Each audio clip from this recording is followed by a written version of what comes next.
సిద్దిపేట ద్వారాగా 40 మందికి మిషన్లు ఇప్పించాము.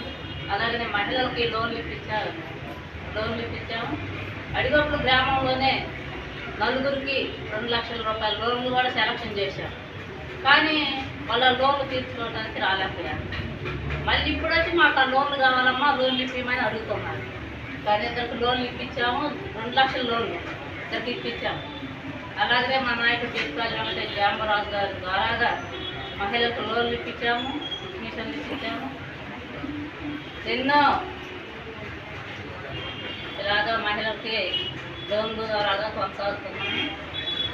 డాక్టర్ బిఆర్ అంబేద్కర్ మహిళలకి ఎన్నో హక్కులు కల్పించాడు.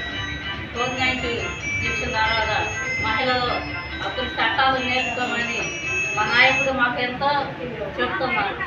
మా నాయకుడి ద్వారాగా మేము తెలియక మాకైతే చదువు రాదు, ఏడు ముద్ర కాదు. ఇక్కడికి వచ్చినాక ఏదో కొద్ది గొప్ప ఆయన తెలిసింది మాకు చెప్పాడు. మనకు తెలిసిన 4 మాటలు కూడా ఈ మహిళలందరూ కూడా నేర్చుకోవాలని చెప్తున్నాను.